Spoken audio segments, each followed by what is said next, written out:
आलसी मत बनो।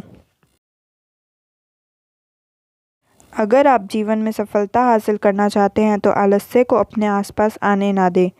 आलसी की तुलना उस तालाब से की जाती है सीमा में बन जाने की वजह से, जिसके पानी में सरांग व काई जम जाती है, जबकि अनवरत चलने वाली नदी का पानी सदैव निर्मल रहता है। यदि आप दिन भर घर में पड़े रहते हैं तो आपके हाथ पैर जकड़ जाएंगे। आपको चलने फिरने में दिक्कत होगी।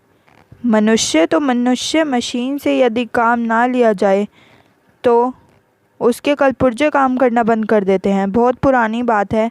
किसी देश में एक बूढ़ा व्यक्ति रहता था। वह काफ़ी मेहनती था। खेतों में काम करके अपना गुजारा करता था। उसके 3 लड़के थे जो बड़े ही आलसी थे। उसकी आलस्य की वजह से बूढ़ा और उसकी पत्नी काफ़ी परेशान रहते थे। दोनों अपने लड़कों को समझाने की कोशिश करते थे, लेकिन तीनों अपने आलसीपन से बाज नहीं आए। एक दिन बूढ़ा किसान चल बसा। बुढ़िया ने अपने बेटों को खेत पर जाने के लिए कहा, लेकिन वे गए नहीं। तब जब तक अनाज था, बुढ़िया ने उनको बना बना कर खिलाया। आखिर एक दिन घर का सारा अनाज खत्म हो गया। जब घर में एक भी दाना नहीं बचा तो बुढ़िया ने अपने बेटों से काम धंधे के लिए कहा, लेकिन वे तब भी नहीं गए। एक दिन सुबह बुढ़िया उठकर रोने लगी। माँ को रोता देखकर उसके बेटों ने पूछा तो माँ ने बताया, सपने में तुम्हारे पिताजी आए थे। उन्होंने बताया कि यदि तुम लोग खेत में से गड़ा हुआ धन निकाल कर ले आओ तो हमारी गरीबी दूर हो सकती है।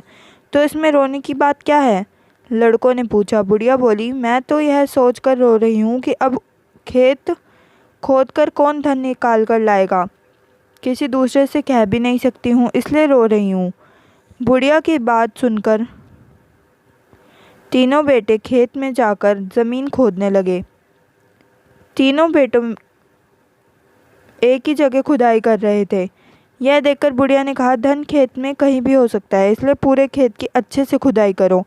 पूरा खेत खुद जाने के बाद जब धन नहीं मिला तो तीनों बेटे नाराज हो गए। बुढ़िया ने कहा, ठीक है, सपने में तुम्हारे पिता आने पर मैं उनसे इसकी शिकायत करूँगी। जब खेत की खुदाई हो गई तो क्यों ना इसमें अनाज बो दिया जाए। बेटों ने अनाज बो दिया। कुछ ही दिनों में खेत में फसल लहराने लगी।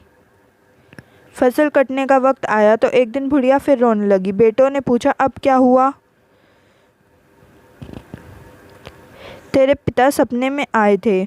कहने लगे, फसल को काट कर बाजार में बेच कर आओ, तब उन्हें धन के बारे में बताएंगे।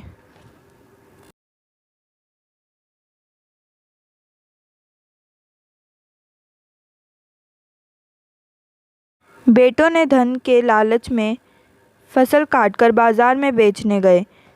फसल बेचने पर जब उन्हें धन मिला तो तीनों बेटे बहुत खुश हुए। उस दिन से तीनों ने आलस्य त्याग कर खेत में काम करने लगे।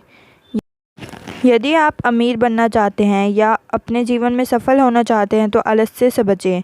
आलस्य गरीबी है, आलस्य असफलता है, आलस्य नाकामयाबी है, आलस्य अमीरी का दुश्मन है। आलस्य को दूर भगाएं और सफल व्यक्ति बन जाएं।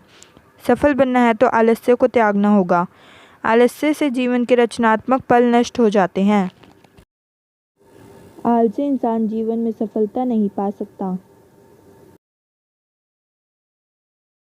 जिस तरह बिना सुगंध वाले सुंदर फूल को महत्व नहीं दिया जाता, ठीक उसी तरह जो लोग दिखने में सुंदर होते हैं लेकिन आलसी हैं, काम नहीं करते, उन्हें मान सम्मान नहीं मिलता।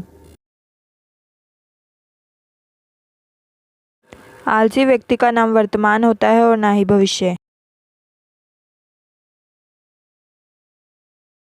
आलसी व्यक्ति देश की अर्थव्यवस्था और विकास के मार्ग में सबसे बड़ी बाधा है। तो दोस्तों, हमें आलस का त्याग करना चाहिए।